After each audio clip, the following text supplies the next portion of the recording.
अस्सलाम वालेकुम स्टूडेंट्स। हम जो आज पढ़ने जा रहे हैं वो है मालिकुलर स्पेक्ट्रा वगैरह के मतलब को इसकी इंफॉर्मेशन कि इससे हम क्या इंफॉर्मेशन हासिल कर सकते हैं। तो सबसे पहले कि आप लोगों ने ये पहले पढ़ा कि जब कोई इलेक्ट्रॉन जो है वो हायर एनर्जी से जो जंप करता है लोअर एनर्जी लेवल में जाता है, तो इसका मतलब ये होता है कि उसमें कुछ एक्स्ट्रा एनर्जी होती है। वो एक्स्ट्रा एनर्जी वो एमिट करता है तो लोअर एनर्जी लेवल पे जाता है। तो वो किसकी फॉर्म में एमिट करता है? वो रेडिएशन जो है ना, वो फ्रीक्वेंसी की फॉर्म में जो है वो एमिट करता है। तो यानी कि हम इसे रिप्रेजेंट कर सकते हैं इक्वेशन से कि E2 minus E1 is equal to, actually ये यहाँ पे माइनस नहीं है बल्कि इसमें क्या है कि ये इक्वल टू द, यहाँ पे E2 minus E1 is equal to the H nu है, और यहाँ पे एच जो है एक्चुअली ये क्या है, प्लांक्स कांस्टेंट है। तो अब ये क्या होता है कि जब फ्रीक्वेंसी जो है, each frequency of emitted radiation recorded at the bright lines, जो रेडिएशंस जो है वो एमिट होती है जब भी कोई इलेक्ट्रॉन जो है वो हायर एनर्जी से लोअर एनर्जी में जब जाता है, तो रेडिएशंस जो है वो एमिट होती हैं। तो उसे जो है वो ब्राइट लाइंस की फॉर्म में जो है वो नोट कर लिया जाता है। ठीक है। तो इस तरह की जो, और इसके दूसरी तरफ जो है, अगर फॉर एग्जांपल यहाँ पे ये E1 है लेवल और ये आपके पास E2 है, अगर कोई इलेक्ट्रॉन जो है वो लोअर एनर्जी लेवल से जंप करके जो है वो हायर एनर्जी में चला जाता है, यानी कि E1 से वो E2 में चला जाता है, तो ऐसी सिचुएशन में क्या करता है कि वो पहले रेडिएशन जो है वो एब्जॉर्व करता है, यानी कि एनर्जी वो किसी भी फॉर्म में वो लेता है। तो जब एनर्जी लेता है तो यहाँ पे फिर जो है वो जो डार्क लाइंस आएंगी, यानी कि वो कोई ब्राइटनेस नहीं आती, यानी कि सारी रेडिएशन तो एक्चुअली वहाँ पे एब्जॉर्ब हो जाती है। तो इस तरह का जो इमेज बनता है उसे डार्क लाइंस की फॉर्म में जो है रिकॉर्ड किया जाता है। तो ऐसा जो स्पेक्ट्रम होता है उसे हम डार्क लाइन स्पेक्ट्रम कहते हैं। अगर तो एनर्जी एमिट होगी तो ब्राइट लाइन स्पेक्ट्रम बनेगा, और एनर्जी जो है वो रेडिएशंस की फॉर्म में अगर एब्जॉर्ब होगी, यानी कि एच न्यू की फॉर्म में, तो उसके नतीजे में जो है वो एब्जॉर्ब जो है डार्क लाइन स्पेक्ट्रम बनेगा। ठीक है। Spectrum which consist of the lines of the different frequencies is characteristics of the atom, हर डिफरेंट एटम्स की जो है एक स्पेसिफिक जो है वो स्पेक्ट्रम बनता है। तो उस स्पेक्ट्रम को हम लाइन स्पेक्ट्रम या एटॉमिक स्पेक्ट्रम भी कहते हैं। Spectrum which consist of the lines of different frequency की बहुत सारी लाइंस में मौजूद। तो इसी तरह से spectrum which consist of the bright lines produce by the emission of the electromagnetic radiations, तो उसके नतीजे में जो है वो जो स्पेक्ट्रम बनेगा उसे हम क्या कहेंगे, एमिशन स्पेक्ट्रम कहेंगे। और ऐसा स्पेक्ट्रम जो एब्जॉर्प्शन के नतीजे में बनता है तो उसे हम एब्जॉर्प्शन स्पेक्ट्रम कहेंगे। अब हम बात करते हैं सिमिलर बात, अगर जिस तरह से एटम के अंदर मुख्तलिफ एनर्जी लेवल्स होते हैं E1 E2 E3, इसी तरह से मालिक्यूल्स के अंदर भी स्पेसिफिक एनर्जी लेवल्स होते हैं। अब स्पेसिफिक एनर्जी लेवल्स होने की वजह से जो है मालिक्यूलर स्पेक्ट्रा बाय, यानी कि मालिक्यूल के अंदर भी जिस तरह से उनके अंदर एटॉमिक स्पेक्ट्रम बनता है, इसी तरह से मालिक्यूल्स में मालिक्यूल स्पेक्ट्रम बनता है। तो एक से ज़्यादा मालिक्यूल है तो यहाँ पे इसलिए हम स्पेक्ट्रा लिख रहे हैं। तो जब ये इलेक्ट्रोमैग्नेटिक रेडिएशन से इनका इंट्रैक्शन होता है तो उसके नतीजे में बनता है। तो ऐसा स्पेक्ट्रम जो कंसिस्ट होगा डार्क ब्राइट और डार्क जो है वो बैंड्स पे, तो composed of the group of the lines pack together, यानी कि ब्राइट और डार्क जो है एक साथ, जैसे ये मैंने बनाया हुआ है कि ये जैसे ये हिस्सा जो है ये ब्राइट लाइंस है, ये वाला जो है वो डार्क लाइंस है यहाँ पे। ठीक है। ये फिर ऊपर जो है वो ब्राइट लाइंस है, और फिर ये जो है ये ब्राइट लाइंस है, डार्क लाइंस है, फिर इस तरह से ये मुख्तलिफ बैंड्स में जो है वो पैक्ड होते हैं। तो अब ये जो बनता है इसे हम बैंड स्पेक्ट्रा कहते हैं। ये सब मिलके जो है बनाते हैं ओवरऑल इसे बैंड स्पेक्ट्रा कहेंगे। ठीक है। तो molecule generally exhibit spectra made of dark band card by, ये जैसे एटॉमिक में होता है कि डार्क, तो वो इंसिडेंट रेडिएशंस की एब्जॉर्प्शन की वजह से जो बनता है वो डार्क बैंड बनता है। They are referred at the absorption band spectra provide. अब एब्जॉर्प्शन बैंड स्पेक्ट्रा जो है वो काफ़ी सारी स्ट्रक्चर्स वगैरह के मतलब मालूमात देता है। अब इन स्पेक्ट्रम की बेस पे जो है डिफरेंट स्पेक्ट्रोस्कोपी टेक्निक्स जो है वो डेवलप की गई हैं, और उनकी बेसिस पे जो है वो बहुत सारी इंफॉर्मेशन हम लोग लेते हैं। तो ये आगे जाके हम उन चीज़ों को देखेंगे। तो अब पहले तो हम ये देखते हैं कि इलेक्ट्रोमैग्नेटिक एक्चुअली स्पेक्ट्रम क्या है। तो अगर आप लोग देखें तो ये जो है एक आपके सामने जो है इलेक्ट्रोमैग्नेटिक स्पेक्ट्रम है, और यहाँ पे सबसे पहले रेडियो है, फिर माइक्रोवेव है, फिर इंफ्रारेड है, फिर अल्ट्रावायलेट है, फिर एक्स रेज है, और उसके बाद जो है वो गैमा रेज है।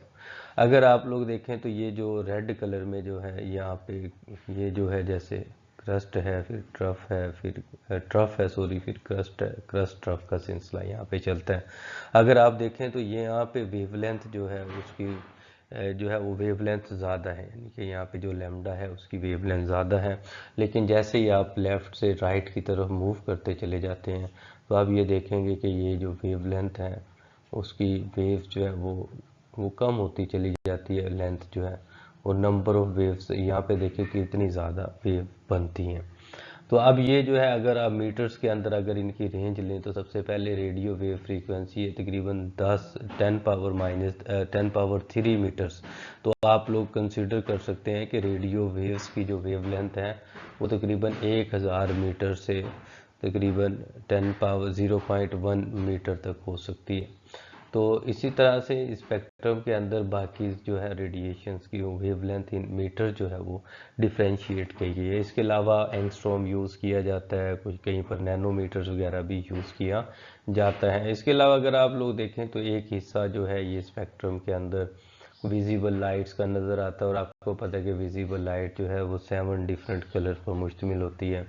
तो इस तरह से ये स्पेक्ट्रम है जो कि डिफरेंट रेडिएशंस पे मुश्तमिल होता है, उनकी डिफरेंट वेवलेंथ होती है।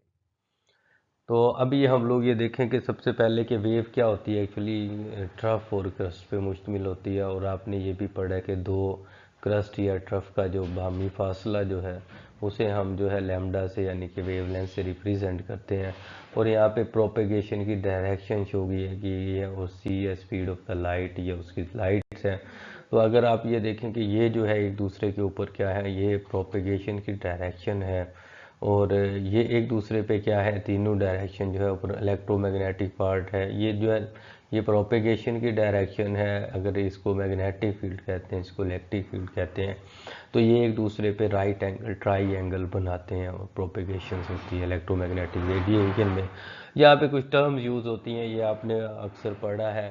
फ्रीक्वेंसी जो है वो क्या होते हैं कि जितने क्रस्ट जितनी जो है वो क्रस्ट या ट्रफ जो है वो किसी स्टेशनरी पॉइंट से 1 सेकंड में पास हो तो उसे हम फ्रीक्वेंसी कहते हैं। और वेवलेंथ मैं आपको बता चुका हूँ कि ये कंसेक्टिव डिस्टेंस है बिटवीन द टू क्रस्ट और ट्रफ। इसको आमतौर पे जो एक्सप्रेस करते हैं वो सेंटीमीटर में, मीटर में या नैनोमीटर में करते हैं। और 1 नैनोमीटर जो है वो 10 की ताकत -9 नैनोमीटर के बराबर होता है। उसके बाद वेव नंबर है। तो वेव नंबर एक्चुअली जो है वेव नंबर को हम लोग रिप्रेजेंट करते हैं। तो ये वेव लेंथ का जो है वो रेसिप्रोकल होता है, यानी कि wave number V bar nu bar is equal to 1 over lambda. Lambda जितने ज़्यादा वेव लेंथ होगी, लाइक ये एक वेव है, और दूसरी जो है वेव मेरे पास इस तरह से।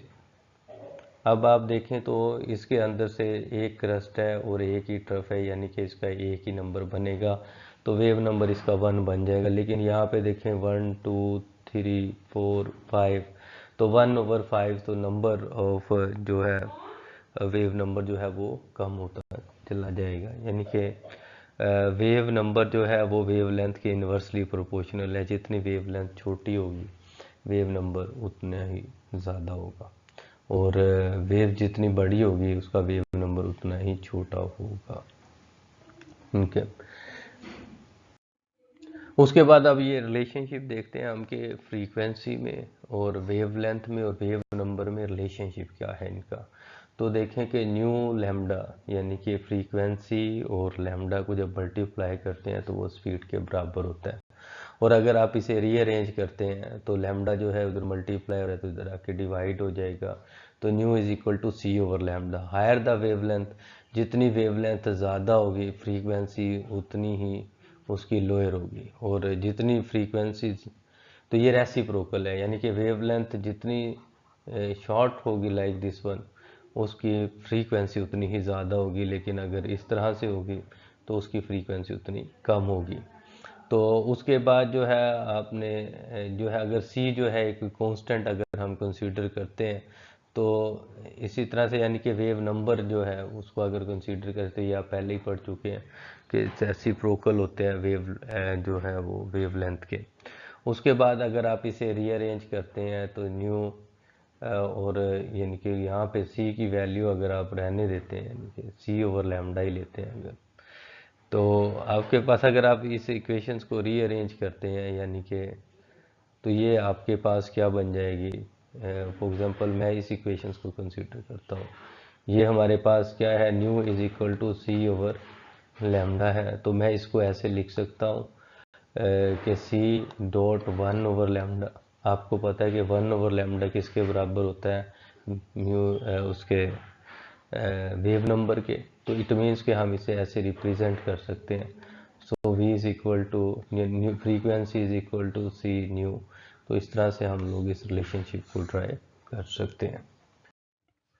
यहाँ पे अभी हमारे पास जो है इलेक्ट्रोमैग्नेटिक रेडिएशंस है की बात करते हैं। तो इलेक्ट्रोमैग्नेटिक रेडिएशंस एक्चुअली जो बिहेव करती है वो पार्टिकल की तरह से करती है, वेव लाइक पार्टिकल्स जो है उस तरह से बिहेव करती है।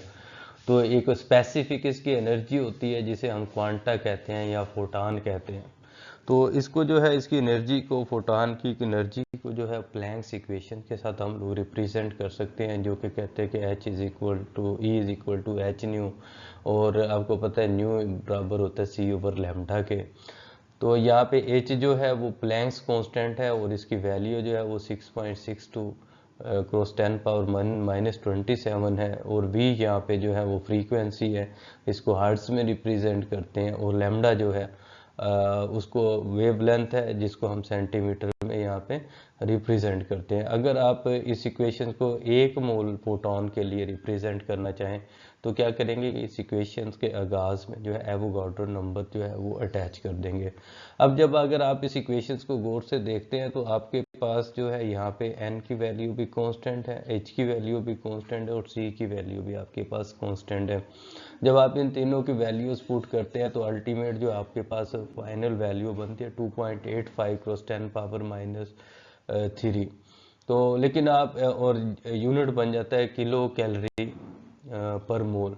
तो आपके पास देखें कि वेवलेंथ जो एक्चुअली एनर्जी के जो है वो रेसिप्रोकल है, यानी कि जितनी वेवलेंथ ज़्यादा होगी एनर्जी उतनी कम होगी, और जितनी एनर्जी ज़्यादा होगी इट मीन्स कि वेवलेंथ उतनी शॉर्ट होगी। Shorter the wavelength higher the energy, higher the energy shorter the wavelength, कोई या एक भी बात जो है इसमें आप कहते हैं।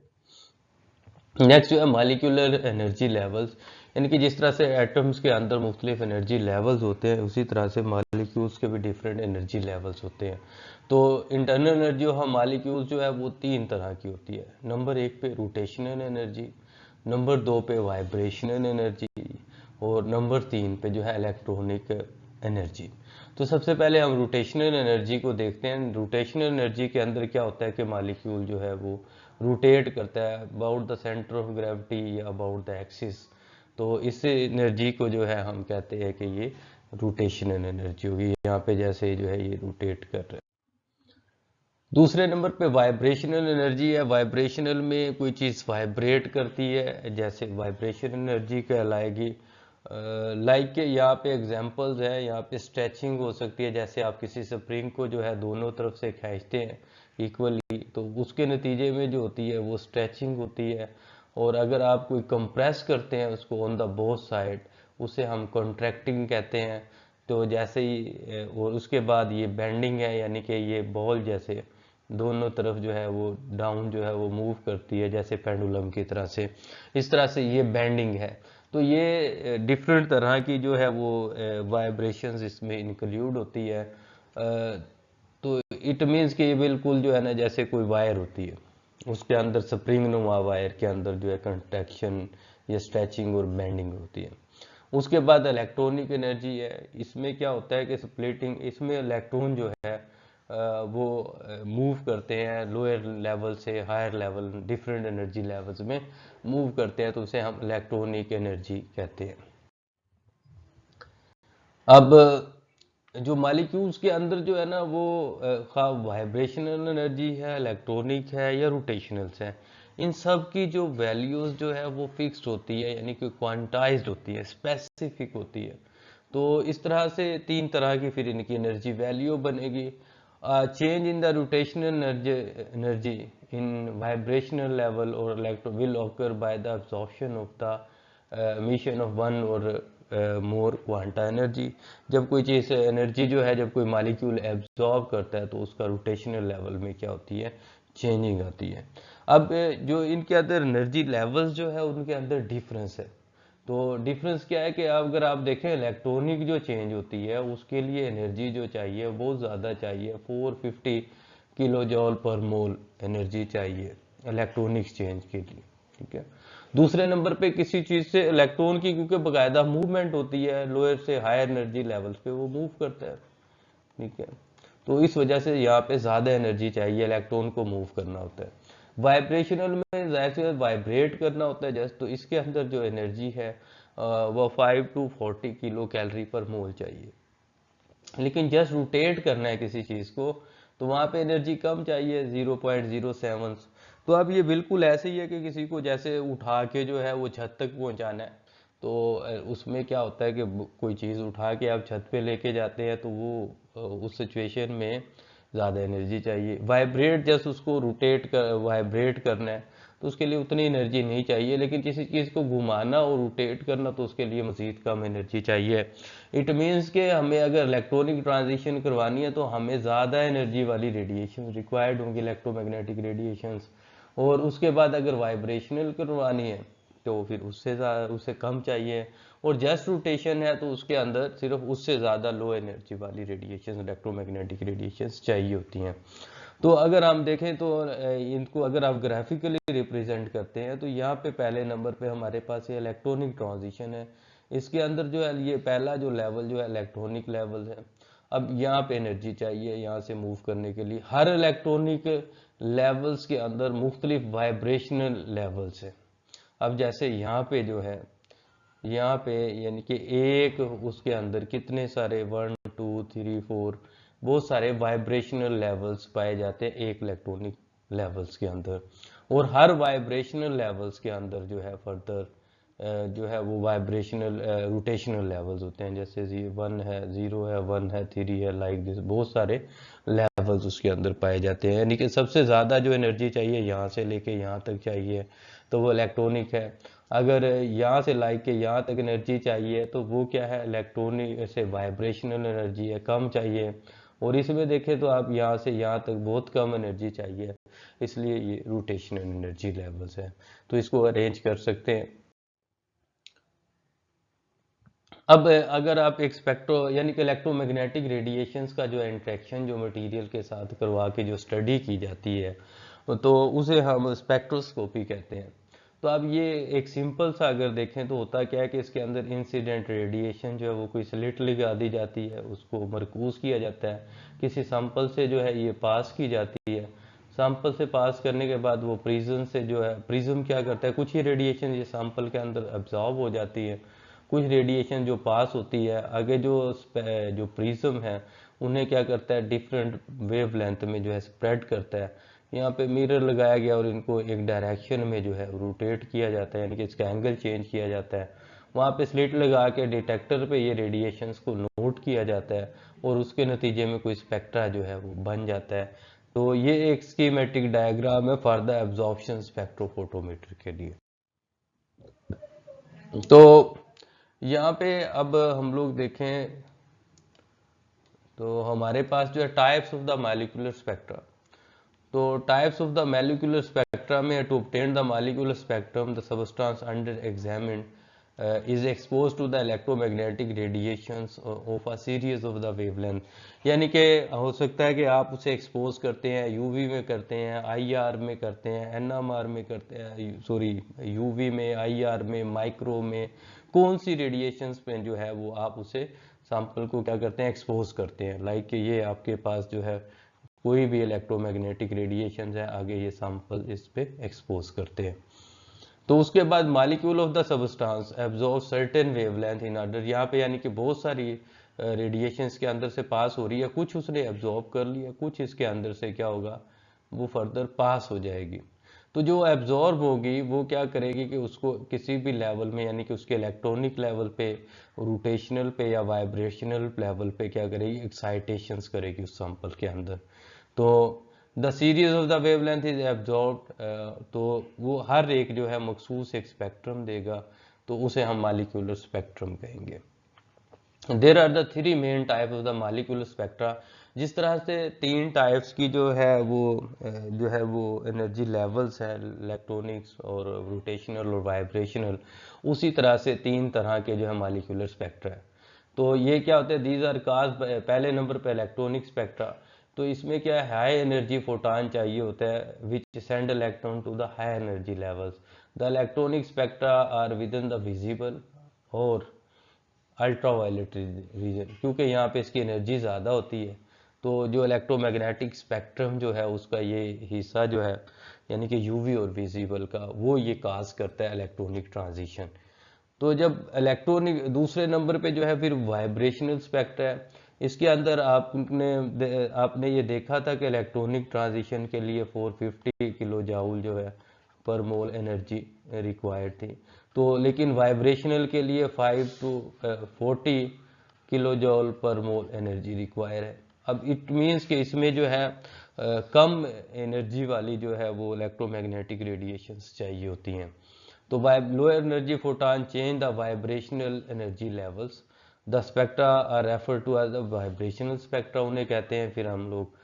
और ये आमतौर पे कौन से रीजन में पाया जाता है, ये नियर इंफ्रारेड रीजन्स के अंदर जो है, ये रेड में जो लिखा है हमारे पास, near to the visible region के नज़दीक जो है स्पेक्ट्रम का इलेक्ट्रोमैग्नेटिक स्पेक्ट्रम है, वो रेडिएशंस यूज़ की जाती है।